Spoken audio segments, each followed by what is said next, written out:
automatics can be fun too. It's not only the manuals, but I think we can make this automatic that much more fun. And we're gonna do that with a really cool mod from Keys Motorsports.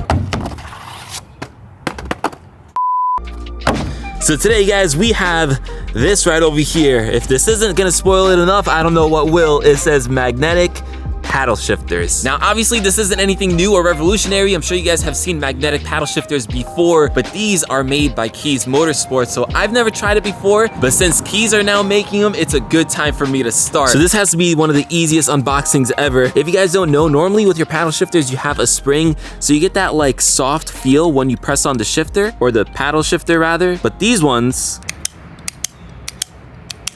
you hear that? These are magnetic, so you get that super tactile, super like engaging feel. It should make driving an automatic that much more satisfying and that much more fun. Now look, obviously this isn't gonna replace your manual transmission. I'm not saying that, but it should bring your automatic that one step higher. Again, it's not gonna be a manual, but it'll be a better automatic. Anyways, this paddle shifter design, if you guys can't tell, well, it might look a little familiar. It's made to replicate the OEM paddle shifters on a G chassis car, specifically an M3. Obviously in the packaging, you're gonna get your paddle shifters, but if you guys can see, there's something a little sneaky over here, and that is a second style. Specifically a style that's more so gonna replicate your Supra or even your F chassis BMW. So if you guys want something a little sleeker, a little more like, you know, subdued, you can just swap out the ones that are currently on the paddle shifters with this one and still get that magnetic tactile feel. So like I said, we're gonna install this on the G80 M3. Maybe in the future, we'll try it again on the Supra and we'll get a second pair for the Supra. Also showing you guys this other style. But otherwise, guys, this should be a pretty easy and simple install. They do give you some bits and stuff. I don't really know what these are for. The nice thing about this is when you're installing them, you don't have to take apart your OEM paddle shifter because this is gonna have everything it needs. It's literally gonna have a new connection right there. So this should be a very easy install. The toughest thing about it is gonna be removing the OEM steering wheel. Well, not the steering wheel entirely. You only have to take off the airbag. That way you can access the paddle shifter, but the airbag's the hardest part anyway. So we're gonna start off by getting to the battery, which is located in the trunk of the car. Then we're gonna remove the negative terminal. It's just a simple 10 mil. We'll tuck that away to the side. Word of advice, always tie the loop on your trunk. That way, when the battery's disconnected, you don't go and close your trunk and lock yourself out. Trust me, not a fun time. With that done, we can start removing the airbag on the steering wheel. This is honestly really annoying. You gotta get to the two slits on the side of the steering wheels, get to the clips underneath, and disconnect the airbag. It's pretty easy when you get a hang of it. Once you disengage the airbag, don't take it off right away. There's one connection we gotta undo. But once you undo that connection, we can just pull the airbag away. So like I said, guys, this is the hardest part of the install.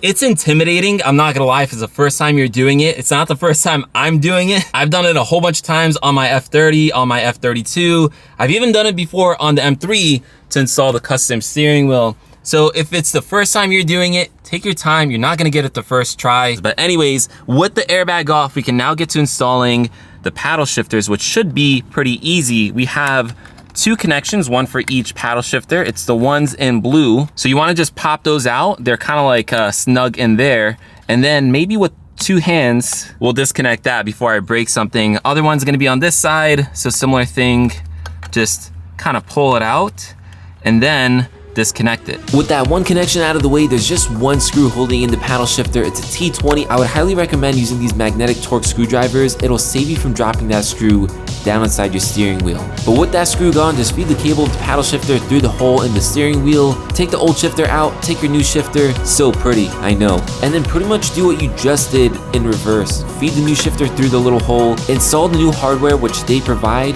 That was in that baggie that I had no idea what it was for. And then at that point, just reconnect that connection, tuck it in the same spot, and you should be good. So left side is installed.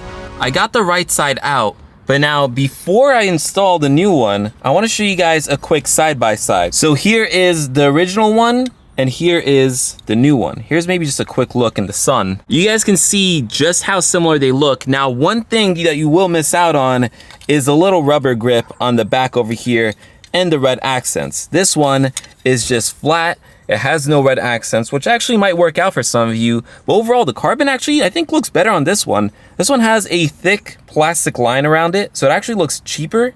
But this one, it's more sleek. So I don't want to bother you guys with the rest of the process. You basically get the gist of it. You just redo everything you undid before. I went ahead and installed the upshift shifter, if that's how you say it. I reinstalled the airbag. I reconnected the battery. Now what I want to do is turn on the car and see if we get any codes with the paddle shifters or also with the airbag. And it looks like we're good. Overall, super easy install. Should literally take you maybe like 15 minutes if you're not filming. Obviously, I have to film this whole thing, so I have to like stop and set up the camera and all that. But super easy, guys. And honestly, check this out.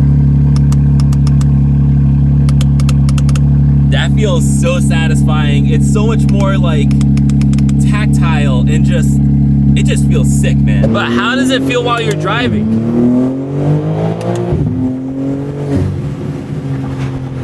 Feels good. The shifts don't feel any faster, but it just feels so much more aggressive because of this like intense click that you get. Oh my God. Yep, that feels good. Oh man.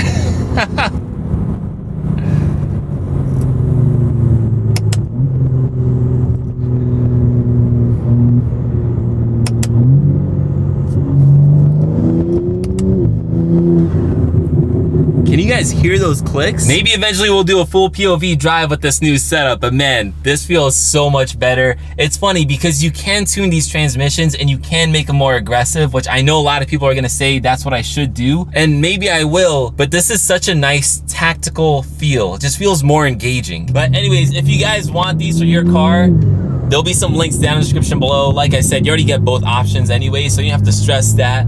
But hopefully you guys enjoyed this video. If you did, drop it a like, hit that subscribe button, and with that said, catch you guys in the next one. Peace.